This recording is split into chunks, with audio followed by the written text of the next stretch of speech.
नमस्कार, प्रणाम। भाग्योदय विचार प्रवाह श्रृंखला के 144वें चरण में आपका स्वागत, अभिनंदन। आज 26 फरवरी, रविवार का पावन दिन, सूर्य भगवान का।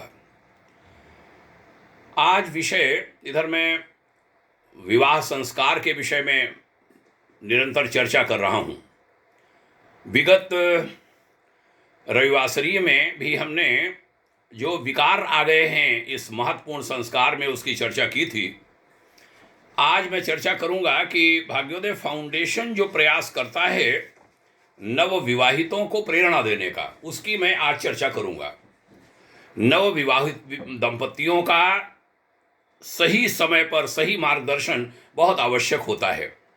दुख का विषय यह है कि विवाह के समय प्रेरणा देने का कोई वातावरण होता नहीं है। दिन के विवाह होने चाहिए, वो रात के होने लगे हैं।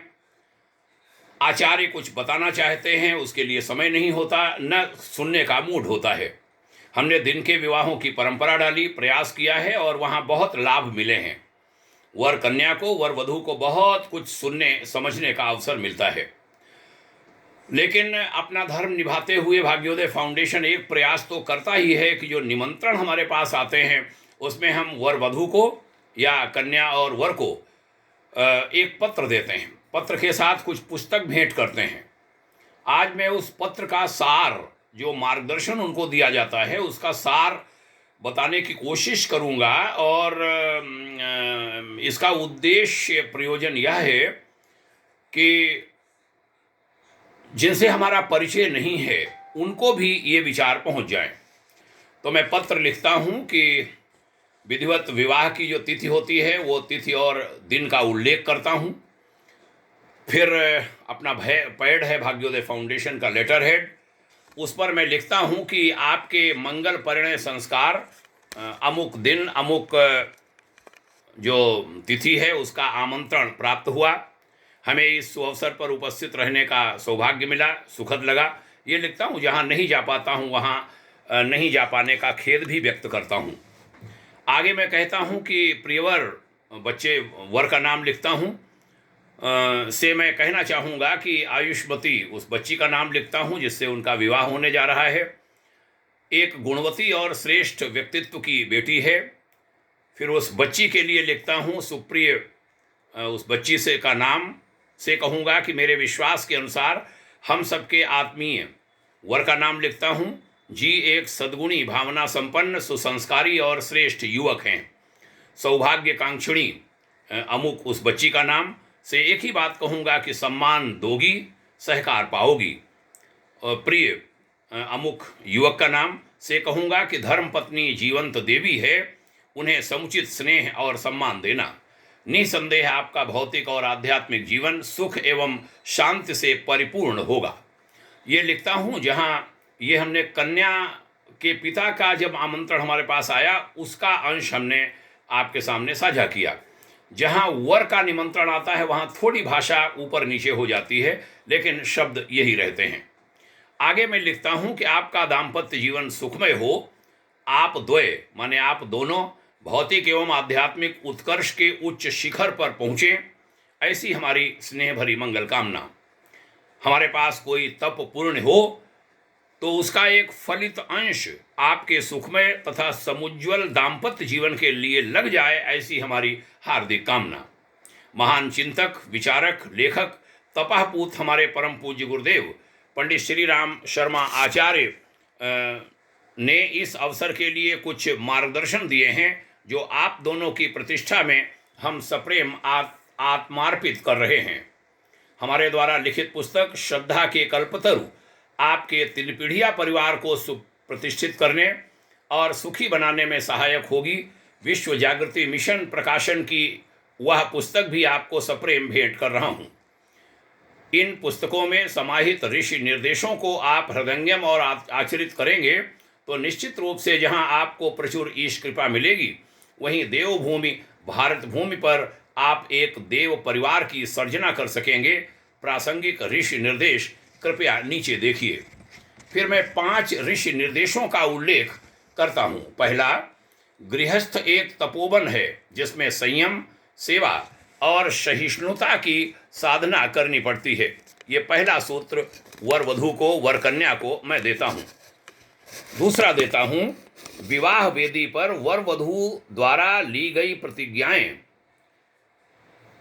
आपके सुखी समुन्नत जीवन की सफलता की कुंजी और गारंटी का दस्तावेज हैं।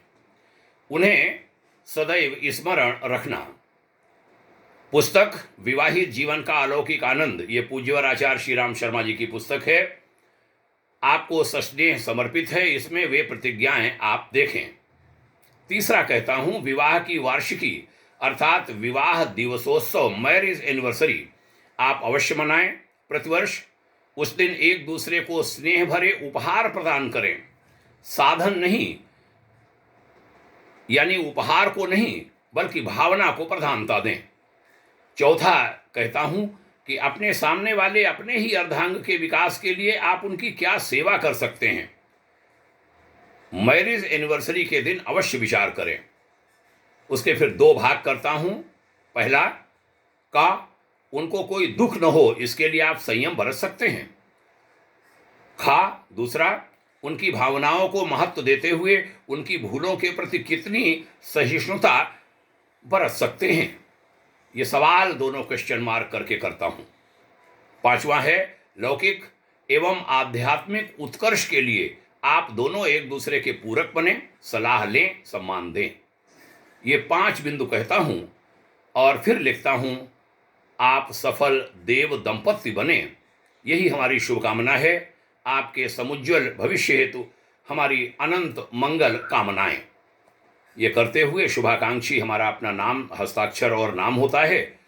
फिर प्रतिष्ठा में चिरंजीवी अमुक और सौभाग्यवती अमुक, दोनों वर वधू का नाम द्वारा उनके माता पिता का नाम बाकायदा लिखता हूँ, माता का भी पिता का भी, और फिर उनका पता लिखता हूँ। तो यह एक प्रेरणा देने का काम हमारे द्वारा किया जाता है वर वधू को, वर कन्या को, जिनके निमंत्रण हमारे पास आते हैं। और ऐसे हमारे पत्र मुझे लगता है हजारों की संख्या में पीछे के 30 वर्षों में वर वधू नव दंपत्ति तक पहुँचे हैं। हमें कई लोगों ने बताया है, सैकड़ों लोगों ने उस पत्र को बाकायदा फ्रेम करके लगाया हुआ है, अपने घरों में सम्मान दिया है। इसके लिए उन वर वधुओं को, उनकी समझदारी को हमारा धन्यवाद। पत्र का स्वरूप यह होता है, ये मेरे हाथ में है, इसमें उल्टा शायद आ रहा है क्योंकि मैं इस तरीके से पत्र जाता है। तो मैंने सोचा कि जो नव दंपत्ति है उनके लिए कुछ सूत्र भेजूं। जो लोग इस वीडियो को सुनेंगे वे इसको सुरक्षित रख लें, कुछ बिंदुओं को नोट करके अपने पास रख लें यादाश्त के लिए। जो लोग पुस्तक चाहें, विवाहित जीवन का अलौकिक आनंद, वह मंगाएं। शांतकुंज गायत्री परिवार के जहाँ जहाँ सेंटर्स हैं वहाँ ये पुस्तक उपलब्ध होगी। कुछ रुपए में, 10-12 रुपए में शायद मिल जाएगी, उसको लें। और जो श्रद्धा के कल्पतरु पुस्तक है वह विश्व जागृति मिशन से अथवा हमसे संपर्क करेंगे, उसकी व्यवस्था बना दी जाएगी।